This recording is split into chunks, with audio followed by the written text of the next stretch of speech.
So because some attendees may be new to Learning.com, I want to share a bit about who we are before I bring on today's presenter. So we've been bringing digital literacy and computer science skills to students for over 20 years with the mission of helping prepare students for success in today's digital world. In our rapidly changing digital environment, we know that the safety and security of students is always top of mind for educators, which is why today's topic is so important. So without further ado, I'd like to introduce our speaker, Andrew Grimes. He has over 23 years of experience as a leader in the IT field. Currently, he's helping businesses discover and mitigate cybersecurity vulnerabilities for businesses.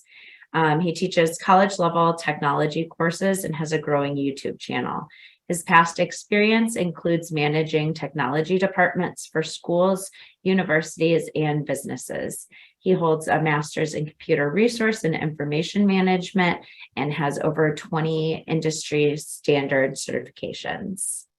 All right, take it on over, Andrew. Thank you. Yeah, great. Thank you, Brianne. I appreciate that. So thanks for everyone for joining. So just a little background about myself. I actually was a Learning.com employee and worked for them almost 9 years, and then have jumped over to start my own business, helping schools and small businesses set up cybersecurity and make sure they're doing cybersecurity right. So I love what I do, and I love helping people out. So I'm going to go ahead and get things started here. I'm going to switch my view here. I'm going to turn off my regular camera and I'm going to pop up on screen.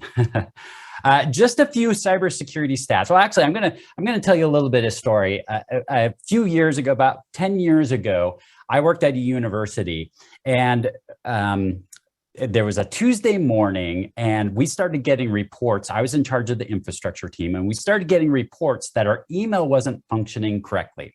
So I started looking into what was going on, and we discovered that emails were not making it to end users outside of our organization. And a lot of our students had personal email addresses that they're using, since this was a university and we had a huge online presence. So teachers weren't able to communicate with their students. So we were looking into what was going on and why it was happening, and found that there was a mailbox that was compromised, and then spam was being sent out from that mailbox.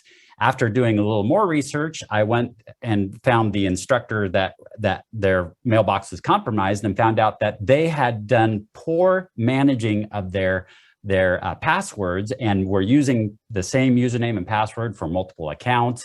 And we figured that one of their other accounts got compromised this mailbox, and was sending out a bunch of spam and causing a lot of problems with our whole domain was blacklisted, and other people outside our organization couldn't get our email addresses or emails.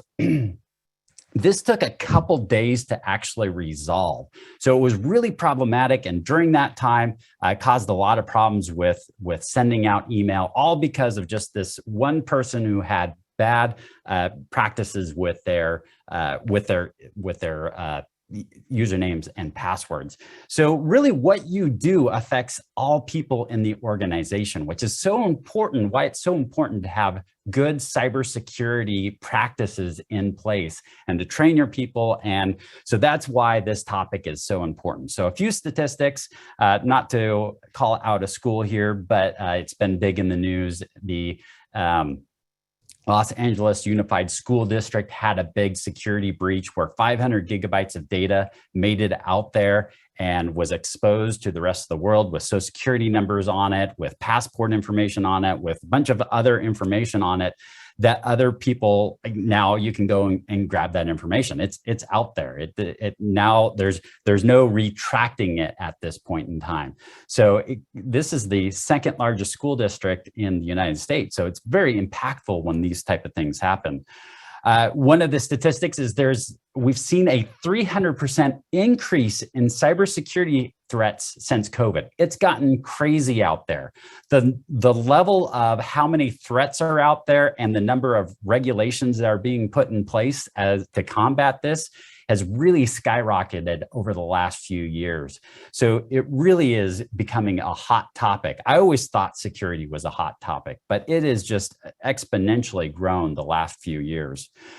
They estimate that 2,200 cyber attacks happen a day. That's one every 39 seconds. An average breach costs $9.44 million. So we're talking about significant amount of money. When it comes to education, the stats are a little different. They figure that when there's a cybersecurity issue, that it interrupts education anywhere from 3 days to 3 weeks. So it's impactful to the students and takes another 2 to 9 months for recovery and costs an average of $50,000 to $1 million. So these are significant. I mean, as you know, schools don't always have the most flush budgets able to spend, especially on things like this. It's taking away from our students and being able to serve our students. So cybersecurity, hugely important. That's why we're here. That's why we're talking about this. Now, all of you are probably at all different levels. And so what I want to do is I want to start out just going over a few cybersecurity concepts. So I just want to cover just so that we have a good basis. And then what we're going to do is we're going to get into kind of 3 parts, more of like the individual side of things, more of the teacher side of things, and more of the administration side of things. So 3 parts. So I call it protecting ourselves individually, what are we going to do in the classroom? What do we do as teachers? And then how to protect our schools? What do we do as schools? And then I'll wrap it up by talking about some resources that are available to you. So let's jump into it. Cybersecurity concepts. The first thing that I want to cover is a little bit about what's behind the mind of an attacker. Why do they even exist? And I've got a video clip to show you. This is a video clip from Mark Rober. Many of you probably know Mark Rober. He is an awesome YouTuber, and his stuff is creative and educational and entertaining. And if you don't know who he is, check him out. He's awesome. I'm just going to show you a minute clip of this and then talk about why I'm showing you this clip. I had 100 cockroaches here, and I placed them in this James Bond style contraption that turns this ball screw and forces them out after a specified time delay. And then I put it in a lunchbox for camouflage, and then I released them in this office. Now you might think, that's not very nice, Mark. Some people are afraid of cockroaches. Trust me, I know. And that's exactly the point, because this isn't just any office. This is ground zero for one of those terrible call centers that scams people of their life savings. A year ago when I released this video about inadvertently stumbling onto the low-level thugs in this international scam operation, I said we were going to glitter bomb our way all the way to the top, even if it meant taking this fight to the other side of the globe. And so after a year and a half of planning, we infiltrated not 1, not 2, not 3, but 4 different scam call centers. We released cockroaches, smoke bombs, stink bombs, glitter bombs, and then of course we hacked their CCTV so we could watch the whole thing unfold in real time. So buckle up, because this is the wild conclusion to this multinational adventure, and please watch to the end because there's something you can actually do to help put the nail in the coffin of these 4 massive call centers. Now, why would we go after this $20 billion scam industry? Well, we're doing it for the 60 million people who've lost. All right, there you have it, $20 billion industry. It is a very profitable industry. These are businesses. This is an industry out there. There are teams of people. They work 24/7 so that they can leverage whatever position they have to attack people, to try to grab people's money. How do you combat that? Like there are teams of people trying to engineer to figure out how to get money from you. And how much time do you spend with cybersecurity? How much time do you spend learning about cybersecurity habits and cybersecurity, implementing cybersecurity? Probably at least, I'm hoping that everybody at least goes through some cybersecurity awareness training. So it really is an uphill battle with this, that you're combating these businesses that are experts at what they do, that have full-time jobs and full-time teams doing this. But because they're a business, there is a predictability to it. So there is a solution. I had one. And that is that a business is built for profit. So what they want to do is they want to bring in more revenue. They want to, in this case, unfortunately, cheat people. They want to bring in more revenue, but they want to also decrease the level of effort it takes to get that money. So all we have to do to win over this is implement a few simple things into what we do and how we do it. And it becomes, we're not the target then. We become the barrier. They're looking for the low-hanging fruit. And so we can overcome this fairly simple. It's just knowing how to overcome this. What is the right way to overcome it? So a couple things that I want to cover is, number one, what is cybersecurity? Cybersecurity is this idea of being secure, with technology, but it goes beyond that. So there's several other names that are out there: information security, IT security. There's operational tech security. There's offensive security, and each one means a little different thing. And the reason why this is important, I don't really care about the game of semantics and what these all mean and stuff, but cybersecurity really goes beyond just the cyber side of it. Of course, that's a big focus because that's where a lot of the threat is at.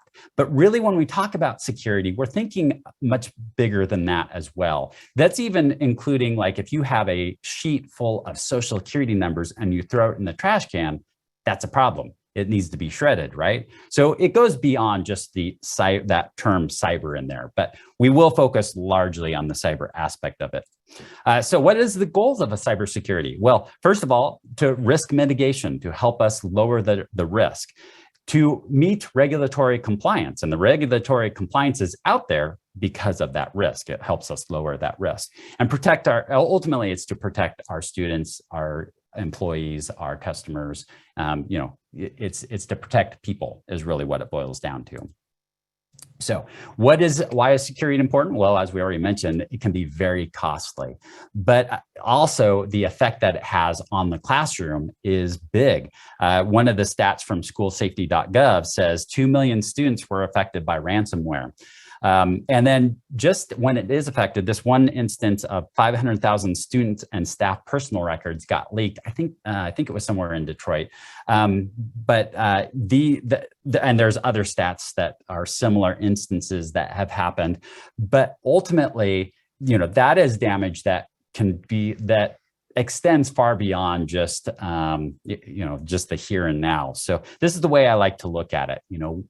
Being the IT director of a SaaS company, we hate downtime. Downtime is terrible. Customers don't like it. We don't like it. It causes a lot of problems. But this is a timeline right here. And if you have a period of time in which your stuff is down, it's a big headache and causes a lot of problems for a lot of different people. But there's an end to this downtime. And once that end is done, then there's a recovery that happens and you move on.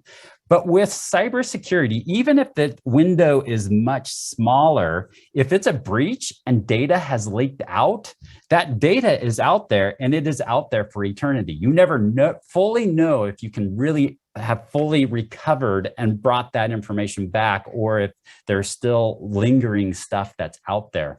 So yeah, the security is far more impactful than any down or outage that can happen. Another concept that's out there is this concept of defense in depth. And defense in depth is the idea that we have multiple barriers to help protect us and protect our systems from being hacked, from being compromised. Think of it as Fort Knox, right? Fort Knox, where we store a bunch of gold at, and we put a fence around the perimeter. But do we just stop there? No, because somebody could climb over the fence, somebody could bury under the fence, somebody could drive through the fence. A fence doesn't stop people. Do we put it in a safe? Well, yes, we do. Is that the only thing we do? No, it's not, because safes are hackable. Safes are measured by how long it takes to crack them. At some point in time, you will be able to crack through any safe. So we go beyond that. We put in safety cameras. We put it up We have guards that are protecting this. We have policies and procedures and checking in and checking out and how that all goes. So that way we keep this gold safe. Well, security is the same way. You need multiple measures. You can't just stick something up around the perimeter and say, yes, we're good. So we have to think of this as a holistic, how do we put multiple barriers in here to protect ourselves? All right, so how do we protect ourselves? One way is just knowing what threats are out there. So there are a lot of threats out there. Social engineering and phishing is huge. That's why your cybersecurity awareness training, and once again, I hope you're taking at the bare minimum, at least yearly cybersecurity awareness training. But that social engineering and phishing, that's why there's so much focus on that, of what is phishing and how to identify email that's coming from non-legitimate sources and how they're trying to trick you is important to understand. That's what those companies are doing. They're trying to social engineer people and trying to leverage people. So 85% of data breaches involve human interaction. So the days of viruses being the big thing that we have to worry about is over. We still have to worry about viruses to a certain degree, but we've got mechanisms in play that protect us for the most part against that stuff.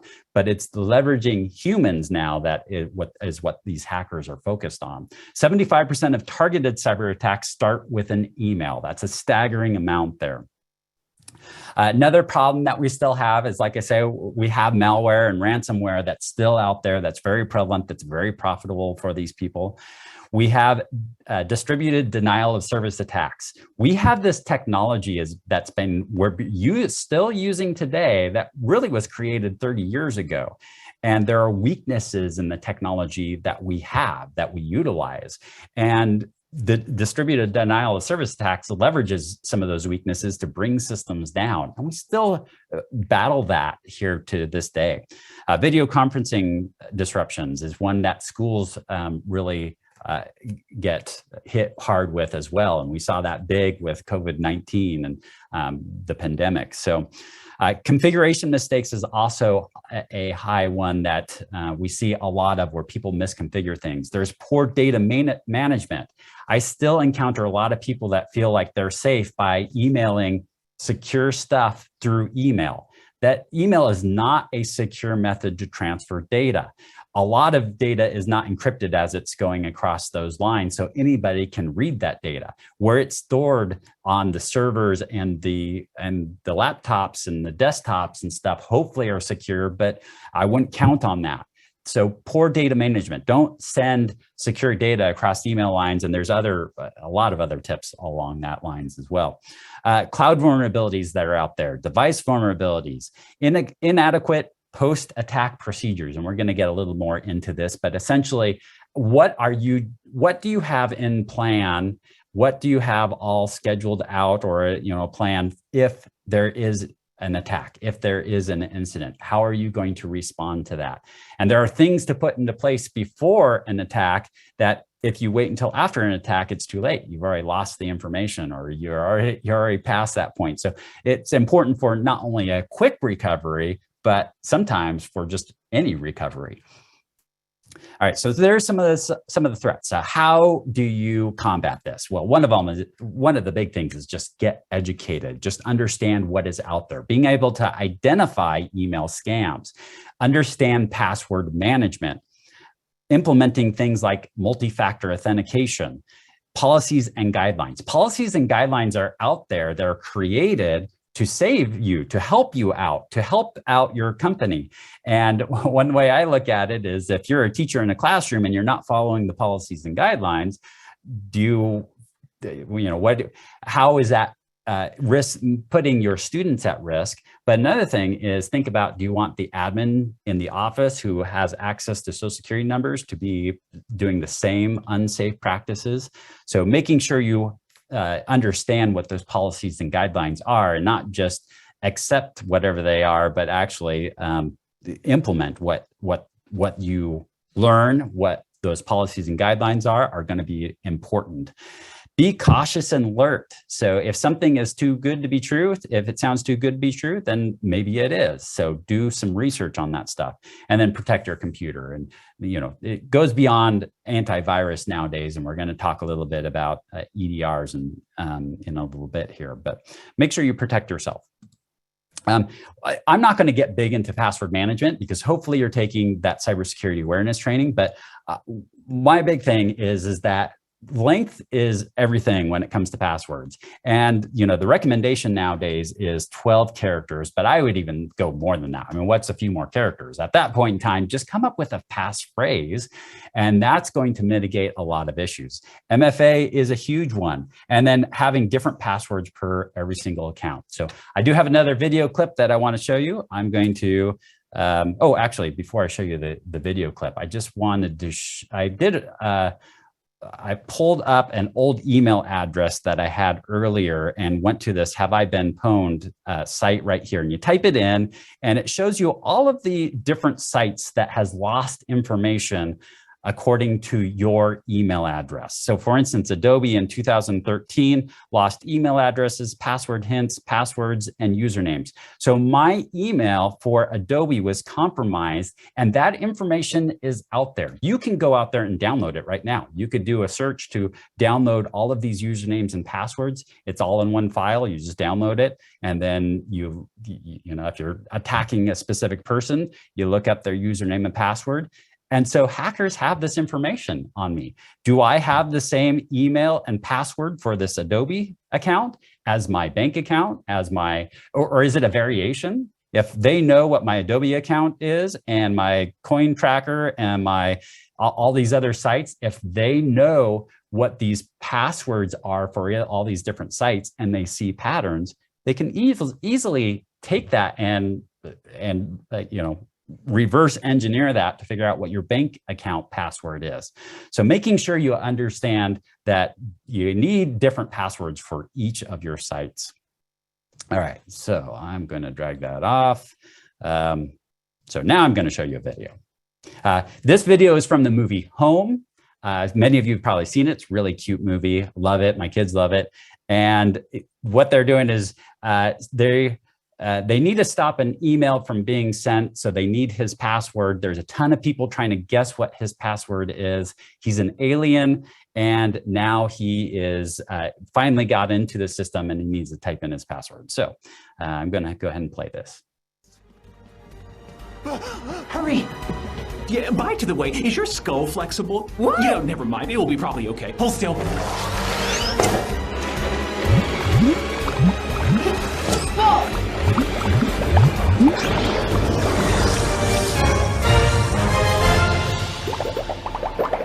Wow! 30 seconds to doom. I shall input my password. It is, my name is O and Captain Spec is great, and anyone who does not think that is a poon. What? Wonder why no one gets that. I do not know. It didn't work? Impossible! That is password! That is the... Oh no. Caps lock. Come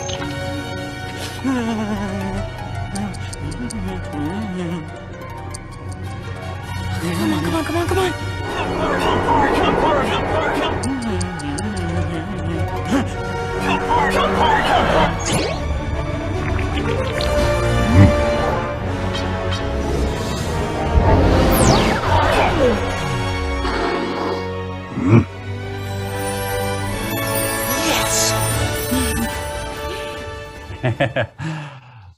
So big, long password there. And why didn't anybody else guess that? That's really what you need, is those long passphrase passwords, just like what he had. But of course, what he had now is no longer great because because it's a movie quote now. So it wouldn't work. But that's the idea behind it. So if it were me, these would be your passwords right here. And you might say, well, how in the world would I remember all these passwords and be able to figure out if every account is different? How would I be able to manage that and do that?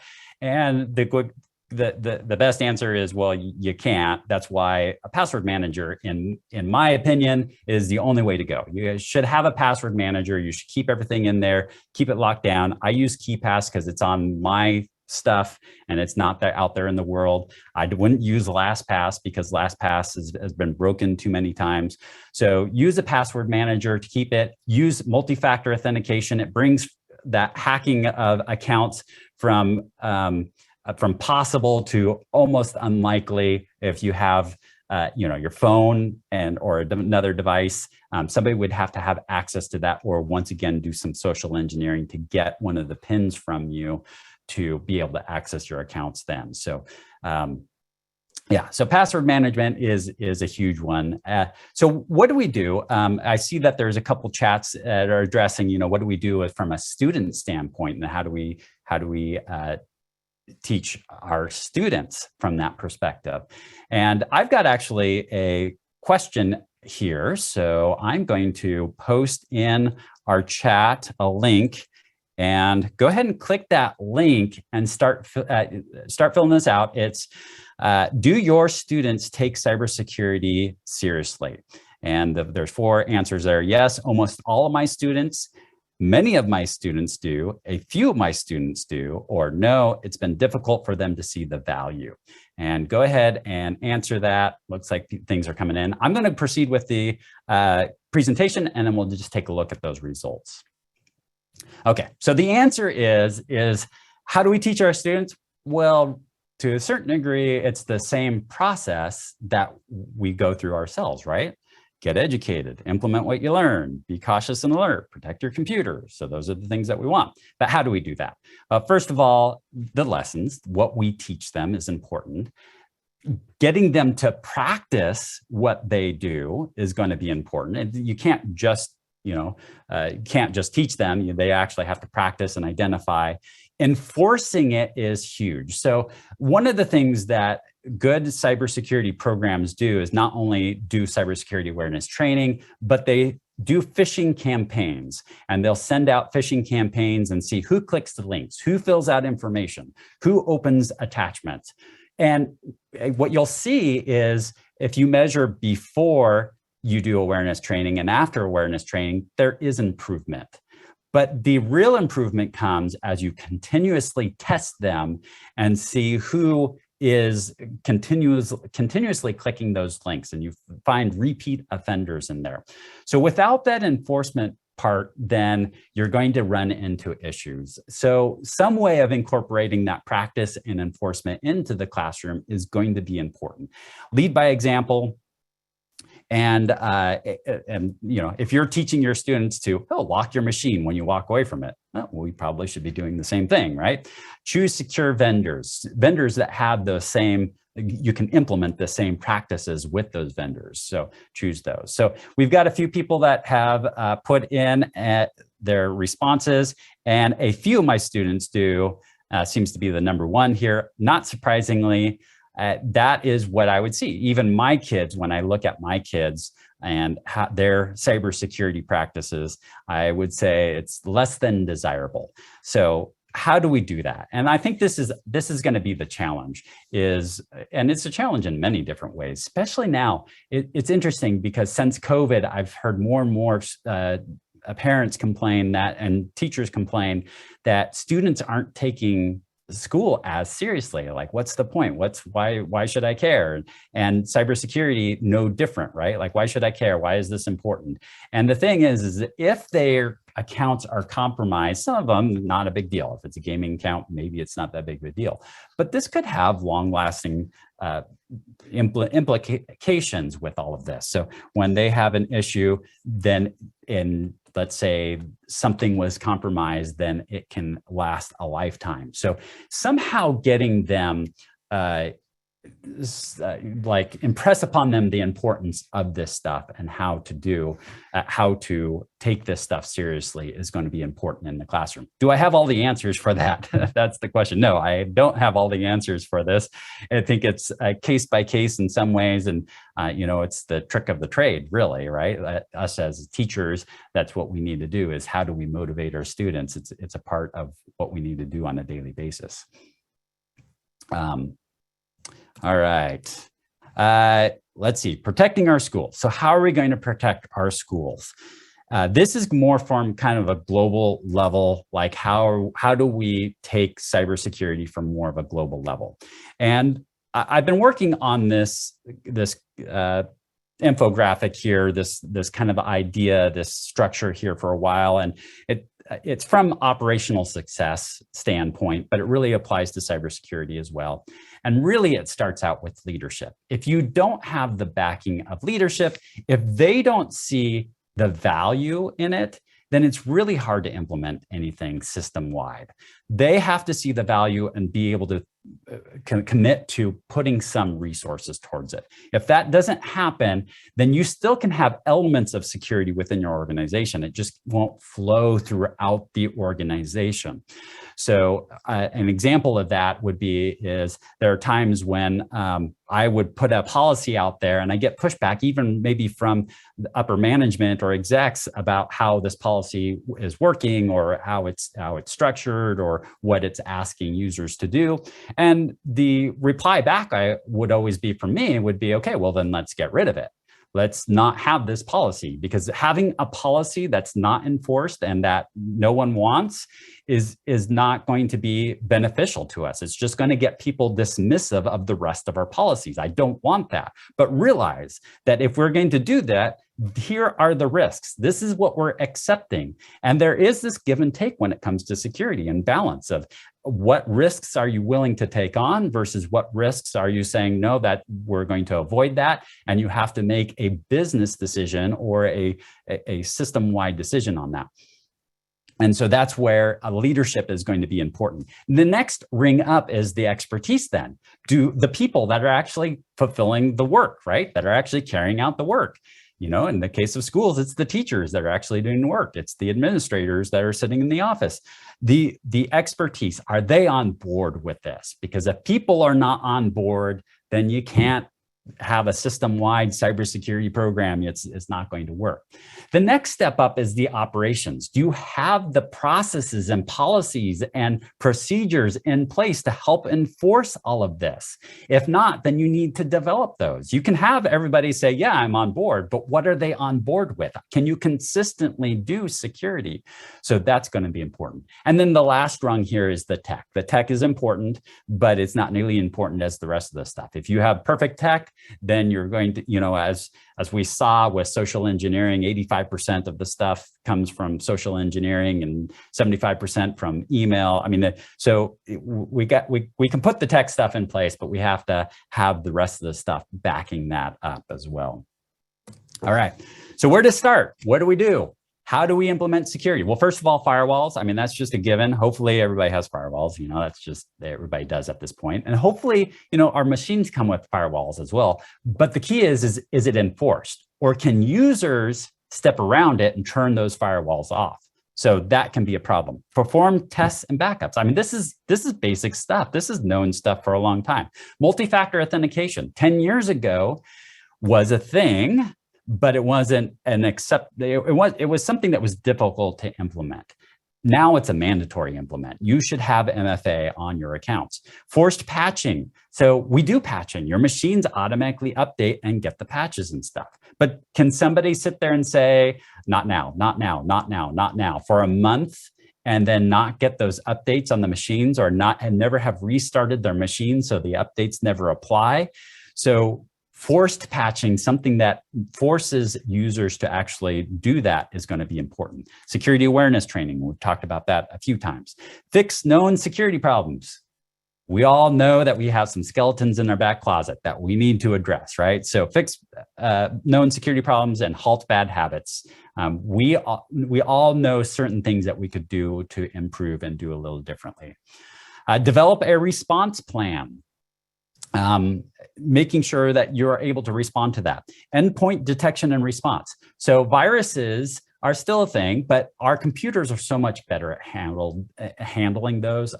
It's rare for me to see a computer that has a virus nowadays compared to, you know, a few years ago. It was common. You'd get viruses on users' computers all the time. But our software has some built-in features that are helping that process along. But what still isn't great is So what virus and malware scanning and those antivirus software does is looks for files. An endpoint detection and response looks for behavior. And so that's one thing that we need to implement is something that looks for behavior, because that's what's hurting us right now. Web browsing protection, schools have web browsing protection. That's one thing that you got to put into place for things like E-rate. But with web browsing protection, what I mean in this sense is if you have any employees or anybody that's going to coffee shops or public places and getting on Wi-Fi with their stuff, then you need some sort of DNS protection.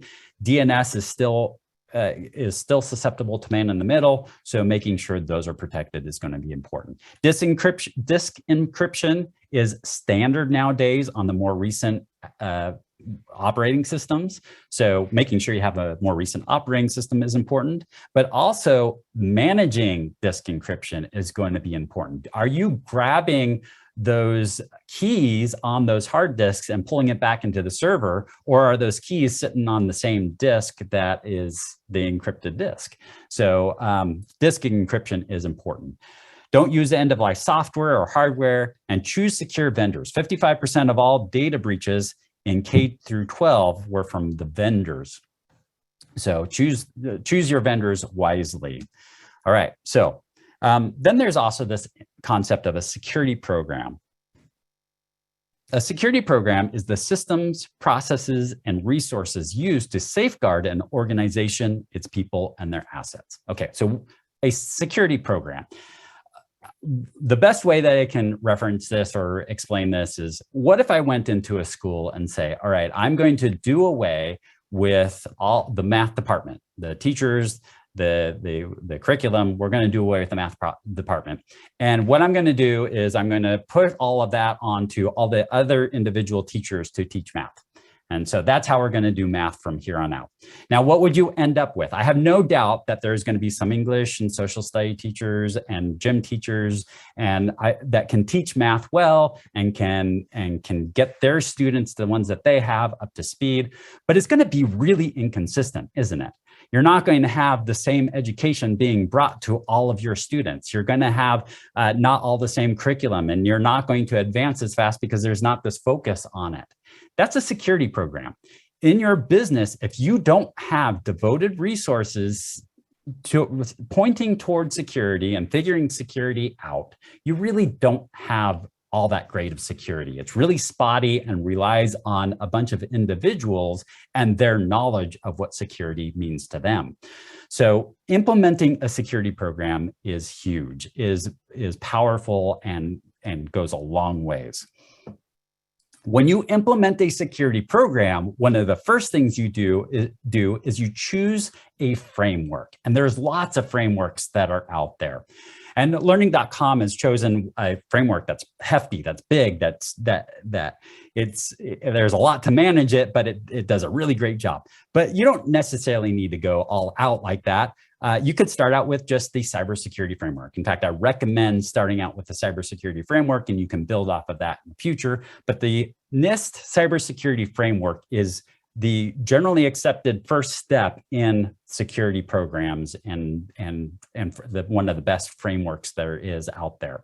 And it focuses on 5 different areas, and each of these areas have different components to those areas, and each of those components have different standards and stuff, and there's a lot to this, but just a real brief overview, those 5 categories it goes into is to identify your assets and what vulnerabilities those assets have. Then you go into figuring out, okay, how are we going to protect those assets? How do we put up barriers to protect those assets? Then we get into detect. How do we detect if something is compromised on those assets? And then we get into, okay, how are we going to respond if we detect that there is an issue that happens? And then finally, how do we recover after there's been an incident? All right. So next, some other steps that you can take. Migrate services to a more secure cloud version. This is probably going to get a little flack from some people. The idea of handing over your data to some, as we saw or already saw, 55% of data breaches happen from the vendor side. Some of that is choosing the right vendor, the vendors that have security programs, the vendors that are like SOC 2 Type 2 compliant.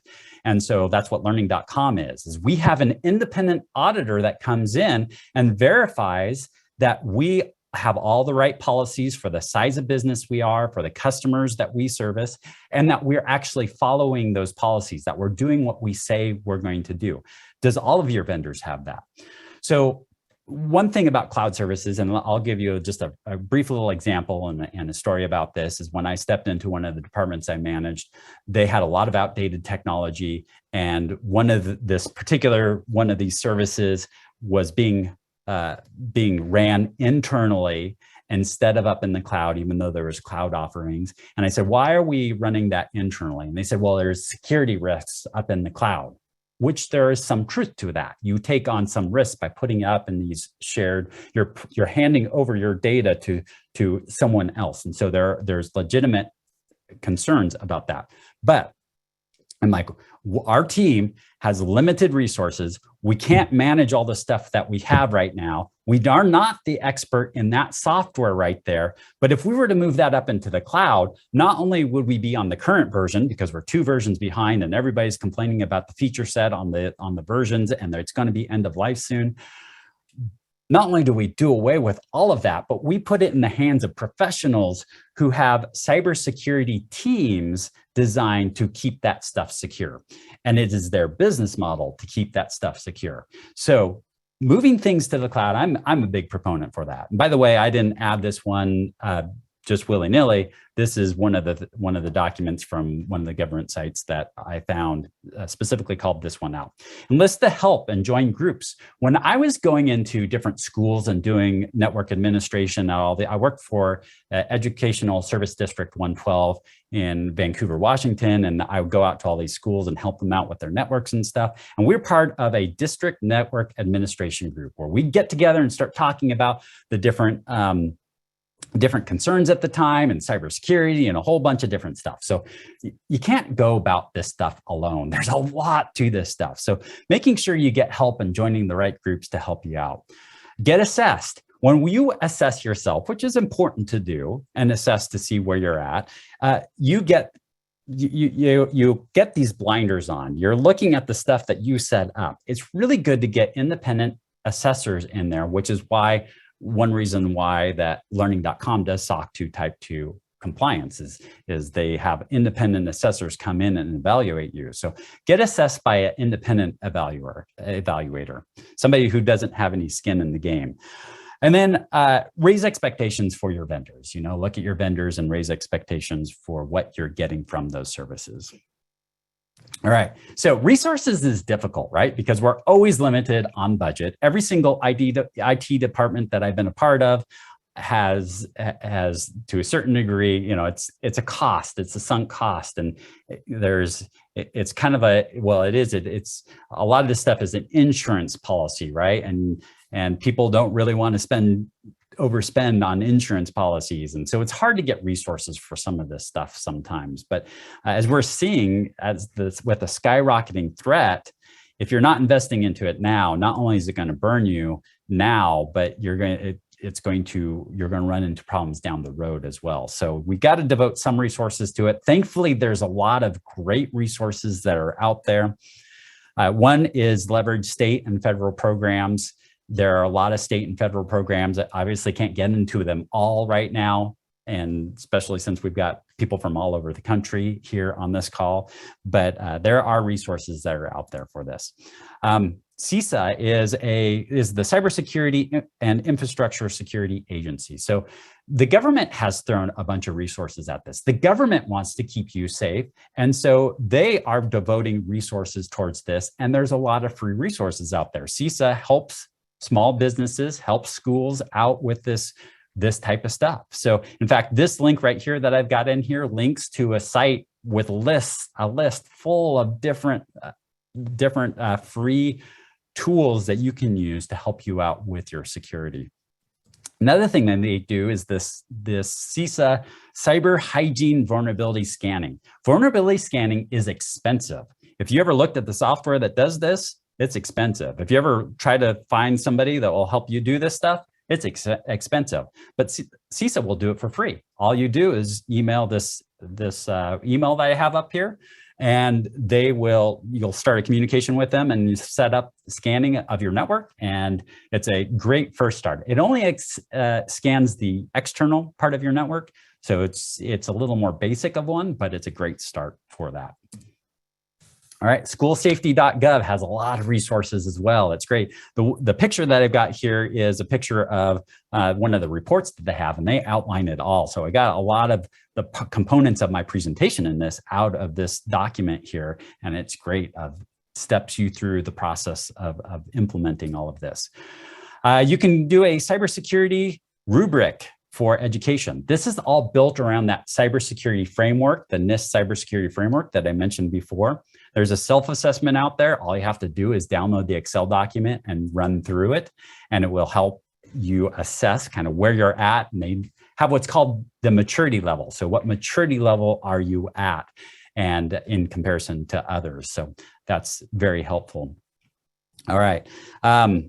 And then a little plug here. I am developing a bunch of resources as well, many of which will be free. I'm going to develop something that's how to start a cybersecurity program from the ground up to help people out with that. I'll have some cybersecurity awareness training and be an evaluator. I do free cybersecurity audits through another company, has said that they'll do educational cybersecurity audits for free. So there are other resources out there as well that can help out with this process. So ultimately, this whole process, it's a continuous improvement. You never quite fully achieve this and get to the end of all of this. It just is, you continue to improve upon this.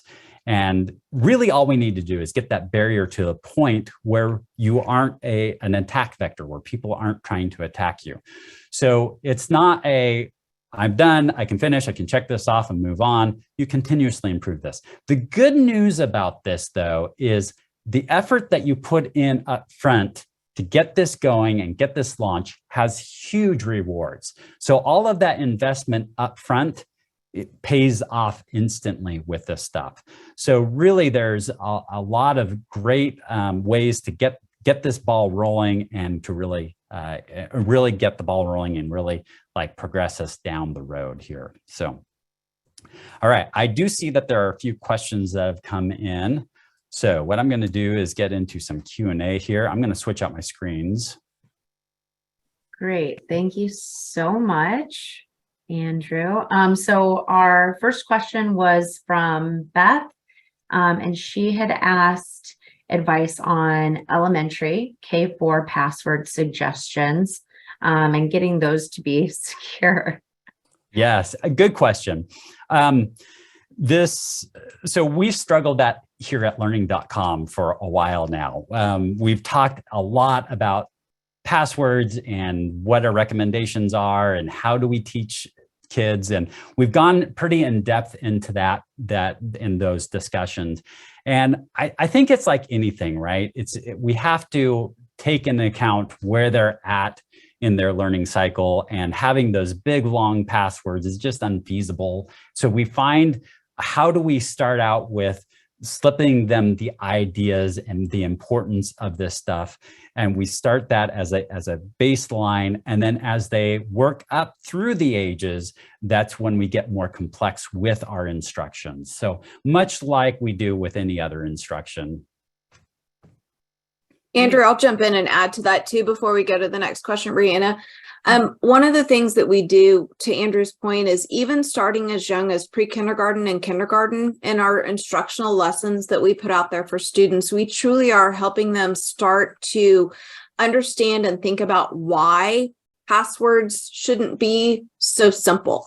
And so, like Andrew said, starting from a young age, going all the way up, really, we are teaching students how to think about passwords, and what it means and why they shouldn't have a simple password that's necessarily easy to remember. And then we give them opportunities to kind of practice creating their own passwords along the way. Fantastic. Thank you. Okay, our next question is from Anne. She asked, what do you think about programs like ClassLink that make logins automatic for students and teachers? It's a great way to go. What happens is there's a lot of ideas behind what makes a secure password. What should we do from password habits? One of the things that, is the recommendation is to change your passwords out. How many of us actually change our passwords out? It's a great idea to have because it limits your exposure for those accounts. So that way, if a password was hacked, it's only going to be hacked for a certain period of time. But what we found is that by requiring that as a requirement, is that people start adding numbers to the end and just count up number wise, or make their passwords more simple, or write the password down, and you run into problems with that. So it's, again, the social engineering side of it. We understand now that if we require our users to change passwords every so often, that we're going to run into problems because it creates too much of a barrier for our end users, which is why the NIST standards nowadays says don't change your password, or the recommendation is to not make your users change your password on any kind of regular interval. And I run into that a lot where people are going off of old password guidelines. So this is all to say that we want to lower the barrier to these different to good practices. We want to lower the barrier. And things like ClassLink do exactly that. They lower the barrier by automatically signing into, using that single sign-on. So I highly recommend anything you can do from that to lower the barrier, but increase security is a great measure. Great. Thank you. Okay, another question we had. Another question we had was, what do you do if you have a user or a student who just doesn't get it and flat out refuses to comply? So yeah, that's interesting because I've dealt with it very much from a employee standpoint, where employees don't want to comply with what you're asking them to do, in which case then you have repercussions from that, right? You go through a process of educating them and coaching them and writing them up, and if they're not willing to comply, then you exit them out of the company. A little different when you're working with students, and how do you do that? Well, it's just like any subject, right? We're trying to teach them to understand things. We're trying to teach them to put in good habits, but ultimately, if it comes down to it, you mark them down grade-wise, and you have to focus your efforts on what's going to improve the rest of the students as well. So I'd say at some point in time, you have to just kind of mark them down for whatever it is, and then you got to progress on, I guess. You don't do that with your teachers. You don't do that with your administrators, but with your students, I think that's probably what the answer is. Perfect. Okay, we have a couple more minutes, so I figured I'd ask one more question. How do you recommend advising parents about cybersecurity threats? Yeah, good question. I can think of ways. I mean, ultimately, you have to outreach to them and educate them. It's the same way we teach our employees. It's the same way we teach our students, except for now it's to those parents that are out there, right? So how do you do that? Well, somehow you hold a conference, you hold a webinar, you hold a classroom invite, you send flyers home. I think there's multiple ways to reach out to them, very similar to how we reach out to them in other areas when it comes to trying to educate them. Sorry, I was on mute. Kelly, did you have anything to add? One thing I will add to that is, for those of you that are currently Learning.com customers, we may have some non-customers on the webinar, but I will say that for our current customers, we have an amazing support team. and by that, I don't just mean like customer technical support.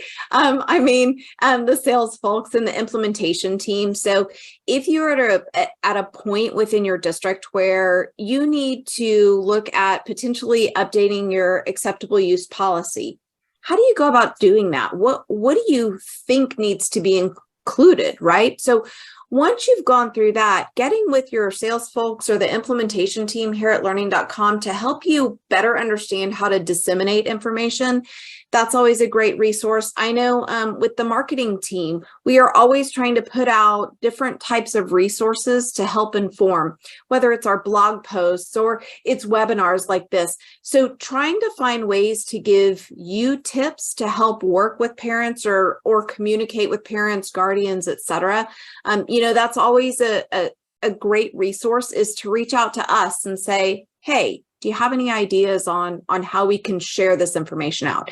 If we don't have something, then a lot of times we can, it kind of sparks an idea for us to put things out there to help. So. Fantastic. Thank you so much. Okay, so we are coming up on time, but this was really great, really informative. I know I learned a lot. I will be changing some passwords myself. All right. Thank you so much. All right. Thanks, everyone. Thanks. Bye, everybody.